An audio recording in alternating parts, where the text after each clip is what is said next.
ഞാനിന്ന് തയ്യാറാക്കിയിരിക്കുന്നത് പാർലേജ് വെച്ചിട്ട് നല്ല കിഡിലെ ടേസ്റ്റുള്ളൊരു കേക്കാണ് കേട്ടോ. അധികം ഇൻഗ്രീഡിയൻസ് ഒന്നും ഇല്ലാതെ മുട്ടയും മൈദയൊന്നും ഇല്ലാതെ നമുക്ക് സിമ്പിളായിട്ട് എങ്ങനെ തയ്യാറാക്കാം എന്നുള്ളതാണ് വീഡിയോയിൽ ഉൾപ്പെടുത്തിയിരിക്കുന്നത്. അപ്പോൾ വീഡിയോ സ്കിപ്പ് ചെയ്യാതെ മൊത്തത്തിൽ കണ്ടു നോക്കണേ. വീഡിയോ കണ്ടുകൊണ്ടിരിക്കുന്ന സമയത്ത് ഇഷ്ടപ്പെടുന്നുണ്ടെന്നുണ്ടെങ്കിൽ ലൈക്ക് ചെയ്യാനും സബ്സ്ക്രൈബ് ചെയ്യാതെ കാണുന്നവരൊന്ന് സബ്സ്ക്രൈബ് ചെയ്ത് സപ്പോർട്ട് ചെയ്യുകയും ചെയ്യണേ. പിന്നെ കണ്ടതിന് ശേഷം ഒന്ന് ഫാമിലി ഫ്രണ്ട്സിനും ഒക്കെ ഒന്ന് ഷെയർ ചെയ്യാനും മറക്കരുത് കേട്ടോ. അപ്പോൾ നമുക്ക് പെട്ടെന്ന് തന്നെ വീഡിയോയിലേക്ക് കിടക്കാം. അപ്പോൾ അതിന് വേണ്ടിയിട്ട് ഞാനിതാ പാർലേജി എടുത്ത് വെച്ചിട്ടുണ്ട്. 3 പാക്കറ്റ് പാർലേജിയാണ് ഞാൻ എടുത്തിരിക്കുന്നത്.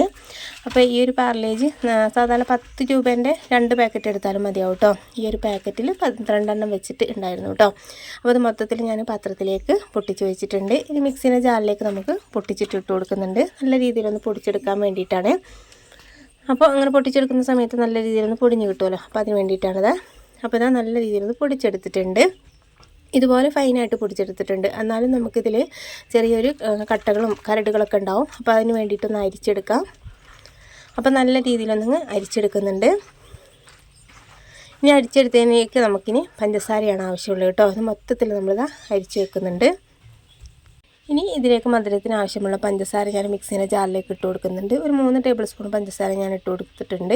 അപ്പോൾ പാർലേജി ബിസ്ക്കറ്റിന് അത്യാവശ്യം മധുരം ഉണ്ടാവുമല്ലോ. അപ്പോൾ അതുകൊണ്ടാണ് 3 ടേബിൾ സ്പൂൺ തന്നെ അത്യാവശ്യം മധുരം ഉണ്ടായിരുന്നു. അതൊന്ന് പൊടിച്ചിട്ട് ഈ ഒരു കൂട്ടിലേക്ക് ഇട്ട് കൊടുക്കുന്നുണ്ട്. ബിസ്ക്കറ്റ് പൊടിച്ചെടുക്കുന്ന സമയത്ത് ചേർത്ത് കൊടുത്താലും മതിയാവും. പിന്നെ അതിലേക്ക് കുറച്ച് അപ്പക്കാരം ചേർത്ത് കൊടുത്തിട്ടുണ്ട്. പിന്നെ മധുരം ഒന്ന് ബാലൻസ് ചെയ്യാൻ വേണ്ടിയിട്ട് ഒരു നുള്ളു ഉപ്പും കൂടി ചേർത്ത് കൊടുക്കാം. പിന്നെ 2 ടേബിൾ സ്പൂണ് സൺഫ്ലവറാണ് ഒഴിച്ച് കൊടുക്കുന്നത്. വെളിച്ചെണ്ണ അല്ലാത്ത ഏത് വെജിറ്റബിൾ ഓയിൽ വേണമെങ്കിലും ഒഴിച്ചു കൊടുക്കാം കേട്ടോ. പിന്നെ ഒരു ഗ്ലാസ് പാൽ ഒഴിച്ച് കൊടുക്കുന്നുണ്ട്. നല്ല രീതിയിലൊന്ന് മിക്സ് ചെയ്ത് എടുക്കാം. ഇതിലേക്ക് നമ്മൾ മുട്ടയോ മൈദയോ ഒന്നും ചേർത്ത് കൊടുക്കുന്നില്ല. എങ്കിലും നമുക്ക് നല്ല ടേസ്റ്റി ആയിട്ട് നല്ല പെർഫെക്റ്റ് ആയിട്ടുള്ളൊരു കേക്ക് തയ്യാറാക്കി എടുക്കാനായിട്ട് കഴിയും. ഇതുപോലെ മിക്സാക്കി എടുത്തിട്ടുണ്ട്. ഈ ഒരു പാകത്തിലാണ് നമുക്ക് ഈ ഒരു ബാറ്റർ കിട്ടേണ്ടത്.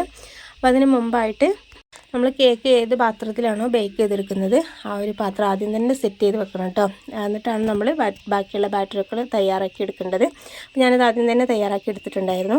ഇതിൻ്റെ അടിഭാഗത്ത് കുറച്ച് ഓയിലൊന്ന് ബ്രഷ് ചെയ്ത് കൊടുക്കുന്നുണ്ട്. അതിനടിയിൽ ബട്ടർ ഷീറ്റ് ഒന്ന് വെച്ച് കൊടുക്കുന്നുണ്ട്. സൈഡ് ഭാഗത്ത് അതുപോലെ ഓയിലൊന്ന് ബ്രഷ് ചെയ്ത് കൊടുക്കുക. എന്നിട്ട് കുറച്ച് മൈദപ്പൊടി ഒന്ന് തട്ടി കൊടുത്താൽ മതി. അപ്പോൾ ബട്ടർ ഷീറ്റ് ഇല്ലാന്നുണ്ടെങ്കിൽ കുഴപ്പമൊന്നുമില്ല. അടിഭാഗത്തും ഇതുപോലെ മൈദപ്പൊടി ഒന്ന് തട്ടി കൊടുത്താൽ മതിയാവും. ഇനി നമുക്ക് ഈ ഒരു ബാറ്റർ ഈ പാത്രത്തിലേക്ക് ഒഴിച്ചു കൊടുക്കുന്നുണ്ട്. ഒഴിച്ചെടുക്കുന്ന സമയത്ത് ഇതുപോലെ തന്നെ വീഴണം കേട്ടോ. റിബൺ ഷേപ്പിലായിട്ട് വീഴുന്ന ഒരു പാകത്തിലാണ് നമുക്ക് ഈ ഒരു ബാറ്റർ കറക്റ്റായിട്ട് കിട്ടേണ്ടത്. അപ്പോൾ ഇതുപോലെ ഒന്ന് ടാപ്പ് ചെയ്ത് കൊടുക്കുന്നുണ്ട്. എയർ ബബിൾസൊക്കെ ഒന്ന് പുറത്ത് പോകാൻ വേണ്ടിയിട്ട് ഒന്ന് ടാപ്പ് ചെയ്ത് കൊടുക്കാം. എന്നിട്ട് മുകൾ ഭാഗത്ത് കാഷ്യൂനട്ട് ഒന്ന് ഡെക്കറേറ്റ് ചെയ്യാൻ വേണ്ടിയിട്ട് വെച്ചു എന്നുള്ളൂ കേട്ടോ. കയ്യിലുണ്ടെന്നുണ്ടെങ്കിൽ താല്പര്യം ഉണ്ടെന്നുണ്ടെങ്കിൽ ചേർത്ത് കൊടുത്താൽ മതിയാവും. പിന്നെ അത് ബേക്ക് ചെയ്യുന്ന സമയത്ത് ഉള്ളിലേക്ക് അത് പോയിട്ടുണ്ടായിരുന്നു കേട്ടോ. അപ്പോൾ ഇതൊരു 10 മിനിറ്റ് നേരം ഞാനൊന്ന് പ്രീ ഹീറ്റ് ചെയ്ത് വെക്കാൻ വെച്ചിട്ടുണ്ടായിരുന്നു. എന്നിട്ട് അതിൻ്റെ ഉള്ളിൽ റിങ് ഇറക്കി വെക്കാം. എന്നിട്ട് നമ്മൾ ഈ ഒരു ബാറ്ററി ഇറക്കി വെക്കാം. എന്നിട്ട് നമുക്കിതൊന്ന് അടച്ച് വെക്കാം കേട്ടോ. ഒരു 40 മിനിറ്റ് നേരം നമുക്ക് ലോ ഫ്ലെയിമിൽ വെച്ചിട്ട് ഇതൊന്ന് കുക്ക് ചെയ്തെടുക്കണം, ബേക്ക് ചെയ്തെടുക്കണം. അപ്പോൾ കറക്റ്റായിട്ട് നമുക്ക് സെറ്റായി കിട്ടിക്കോളും. ഒരു അരമണിക്കൂർ കഴിഞ്ഞിട്ട് ഇത് തുറന്ന് നോക്കിയിട്ട് കുത്തി നോക്കിയാൽ മതി കേട്ടോ. അതിന് മുമ്പ് തുറന്ന് നോക്കരുത്. അങ്ങനെ തുറന്ന് നോക്കുകയാണെങ്കിൽ അതിൻ്റെ സെൻറ്റർ ഭാഗം ഒന്നങ്ങ് അമർന്ന് പോകും കേട്ടോ. നമ്മൾ പൊങ്ങിയതൊക്കെ ഇങ്ങനെ താന്ന് പോവും. അപ്പോൾ അതില്ലാതിരിക്കാൻ വേണ്ടിയിട്ടാണ് ഇതുപോലെ തന്നെ ചെയ്യണം. അരമണിക്കൂറിന് ശേഷം ഒന്ന് തുറന്ന് നോക്കുക. എന്നിട്ടൊന്ന് കുത്തി നോക്കിയാൽ മതിയാവും. അപ്പോൾ ഇതൊരു 40 മിനിറ്റിന് ശേഷം തുറന്ന് നോക്കുന്ന സമയത്ത് കറക്റ്റായിട്ട് സെറ്റായി കിട്ടിയിട്ടുണ്ട് കേട്ടോ. അപ്പോൾ ഞാനിതൊന്നങ്ങ് ഫ്ലിപ്പ് ചെയ്തെടുത്തിട്ടുണ്ട്. ബട്ടർ ഷീറ്റൊക്കെ ഒന്ന് മാറ്റിയെടുത്തിട്ടുണ്ട്. അപ്പോൾ കറക്റ്റായിട്ട് സെറ്റായിട്ട് കിട്ടിയിട്ടുണ്ട് കേട്ടോ. നല്ല രീതിയിലും പൊങ്ങി കിട്ടുകയും ചെയ്തിട്ടുണ്ട്. അപ്പോൾ ഇത്രയേ ഉള്ളൂ. നല്ല ടേസ്റ്റി ആയിട്ട് അധികം ഇൻഗ്രീഡിയൻസ് ഒന്നും ഇല്ലാതെ തയ്യാറാക്കാൻ പറ്റുന്ന ഒരു കിഡിലൻ ടേസ്റ്റുള്ളൊരു കേക്ക് തന്നെയാണിത്. കട്ട് ചെയ്യുന്ന സമയത്ത് തന്നെ കണ്ടില്ലേ, നല്ല സോഫ്റ്റ് ആയിട്ടുള്ളൊരു പെർഫെക്റ്റ് ആയിട്ടുള്ളൊരു കേക്കാണിത്. അപ്പോൾ ഇതിങ്ങനെ തയ്യാറാക്കി നോക്കാത്തവരെന്തായാലും ട്രൈ ചെയ്ത് നോക്കണേ.